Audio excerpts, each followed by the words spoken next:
Depersonalize. For ordinary people, identity view, the belief that the experience is mine or the experiencer is me, stubbornly remains intact, contaminating our perception of almost everything that arises from the body and mind as self.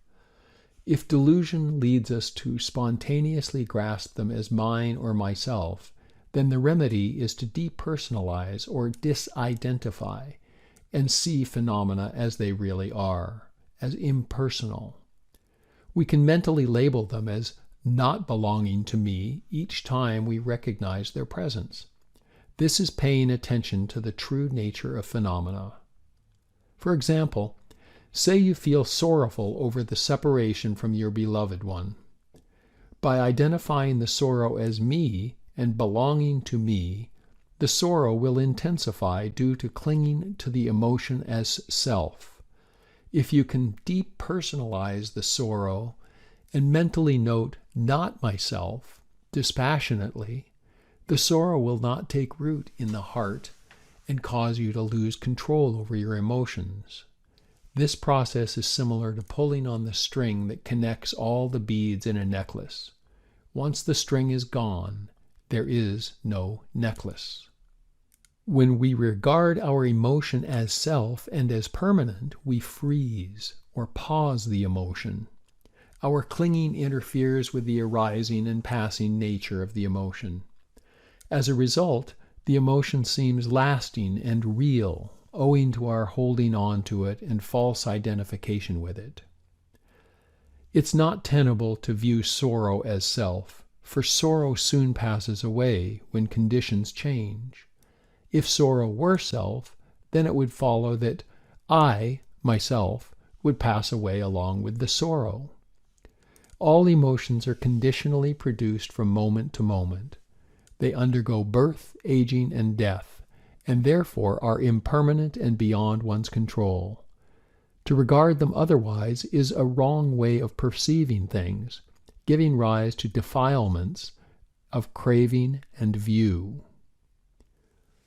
One of my students in the USA shared her experience with me. During a personal retreat last year, I had an interesting experience regarding feeling. I was sitting in the afternoon and the mind was fairly calm, resting on the breath easily. I started to get some pain in my legs where they touched the cushion. When I could no longer ignore the pain, I decided to investigate it. I tried to separate the unpleasant feeling from the sensation. I wanted to see the unpleasant aspect of the pain only, just the unpleasant nature, separate from the actual sensation itself. It was difficult to see at first, and also difficult to bear. It seemed to encompass my whole mind and was also wrapped up with a feeling of resistance which caused tension in my head and chest. I tried to relax and let go of the resistance and tension, but it was too great. Suddenly, a thought entered my mind.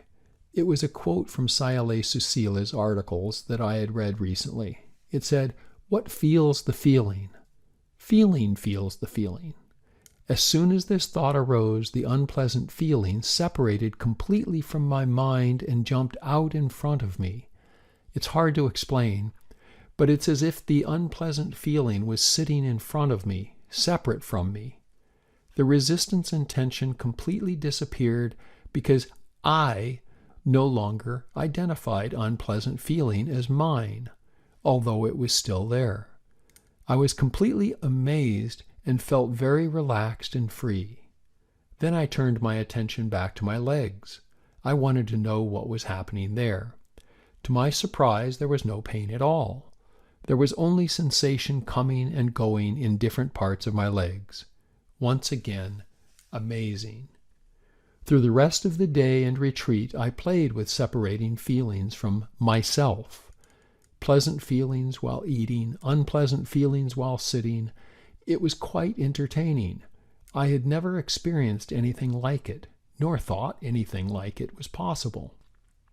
I realized that trying to let go of craving or resistance is not as effective as seeing feelings as not mine. Once I have disidentified with the pleasant or unpleasant feeling, the respective craving or resistance disappears on its own. To depersonalize or disidentify is to pay wise attention to or mentally note arising phenomena as not me, not mine, not myself, but merely conditionally produced phenomena. I would like to quote part of a letter from another student from the USA to see the immediate result of depersonalization of whatever phenomena one experiences. During the last 3-day retreat, at one point I felt so miserable after realizing everything is impermanent, I could not face the real world surrounding me. After arriving home, I recalled that you once taught us how to contemplate suffering. You said to see suffering as suffering. Suffering is phenomena, and suffering is not a self. The effect was immediate after I contemplated in this way. My suffering went away in no time, and I felt the great pleasure of being relieved. Knowing that nothing really belongs to me, look upon whatever states that arise dispassionately. See whatever arises as foreign, as a third party, as empty, which is to say devoid of self. In this way, we can free ourselves from entanglement. From a psychological point of view, this way of looking at things allows us to step back. We separate emotionally and are thereby relieved of the worry and fear that in truth do not belong to us. In reality, mental and physical phenomena momentarily arise, perform a function, and naturally fall away. One of my students, a clinical psychologist, used my method of practicing mindfulness, wise attention, and investigation of dependent origination in her clinical practice to treat patients, and achieved significant results. She shared the following information with me. As a clinical practitioner in psychology, I found Sayalay Susīlā's teaching very inspiring, especially the practice of mindfulness and wise attention. I used this method to treat some of my patients in the clinic by asking them to recognize the arising feelings merely as feelings and to separate I from those feelings. I asked them to learn to contemplate. The feeling in presence is simply a feeling. This feeling is not mine. It is not permanent. Some patients would raise doubts. It sounds like some kind of self-hypnosis or self-deceit. I explained to them, this notion is not a fabrication created by our mind. It is indeed the true nature of all natural phenomena. Feeling is only a phenomenon that is subjected to dependent origination. It comes and goes constantly. It is impermanent, and the brain needs to be trained to comprehend. I also shared my own experience with them. On an occasion when I had a quarrel with my mother-in-law, I used this contemplation method to recognize the arising and cessation of my own feelings. Meanwhile, I also contemplated the feelings from my mother-in-law and recognized the arising and cessation of her feelings too. Those feelings simply existed as feelings. They were neither mine nor hers. They were conditioned, impermanent phenomena. One patient responded very well to this method. She said she was habitually obsessed with the unpleasant feelings as her own feeling, and it was extremely difficult to separate herself out of them. Achieving this knowledge is a significant improvement of the patient. To follow up, I guided her to learn to comprehend that all suffering is conditioned phenomena. Things happened because of the conditioning events, not because of her, nor to target her. Investigate. Investigation is the mental factor of wisdom. Although it is one of the 7 factors of enlightenment, it is largely ignored in the practice of insight meditation. To remedy this, it is sometimes helpful to ask, if that phenomena is neither me nor mine, what is it, and where does it come from? At times it is appropriate to investigate both the proximate and root cause of a phenomena. For example, when abusive words contact the ear, unpleasant feeling arises in our minds. After mindfully recognizing and accepting this unpleasant feeling, avoid the trap of spontaneously identifying with it by depersonalizing it through investigation. Look at what the unpleasant feeling is dependent on. Such unpleasant feeling comes from the ear's contact with abusive words. Ear contact is the proximate cause. Unpleasant feeling is the effect. This is merely conditionally arisen cause and effect. When abusive words stop impinging the ears, contact ceases, then feeling ceases. Of course, most of us remain embroiled in unpleasant feeling that arises from contact with abusive words even after the ear contact has ceased. What, then, is the root cause of ongoing suffering after the proximate cause, ear contact, has subsided? It is rooted in the ignorance that identifies the past unpleasant feeling as mine and myself. Although the abusive words have ceased to impinge the ear, we hold on to the unpleasant feeling that has passed and think, I am hurt. I feel so miserable. They abused me. Here you can see all the thoughts are centered on the cherished self.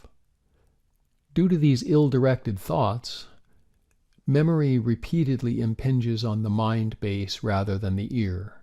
The memory has a much longer life and causes suffering to arise again and again. Is it startling to find out why the words of praise are pleasing to the ears and the words of abuse hurt, though both are merely sounds?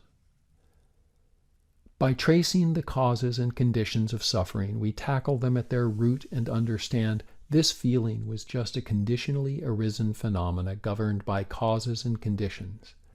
Neither cause, condition, nor conditionally arisen phenomena is a self or belong to a self. With the arising of such insight, we transform the suffering into knowledge.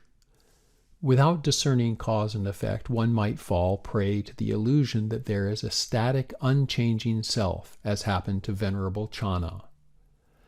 Venerable Channa, after listening to a discourse given by a senior monk connected with the impermanent and not-self nature of the five aggregates, he thought, I understand that the five aggregates are impermanent and not self, but still my mind does not leap up, grow confident, steadfast, released by the relinquishing of all acquisitions, the ending of craving, dispassion, cessation. Instead, agitation and clinging arise, and my mind turns back thinking, but who then is the self? Venerable Channa was full of doubt and perplexity. With the help of Venerable Ananda, who taught him to see things in a cause and effect relationship without an abiding and permanent self, he finally made a breakthrough in the Dhamma and attained arahantship. Having understood that all phenomena occur in a cause and effect relationship without an owner, we can proceed to contemplate impermanence.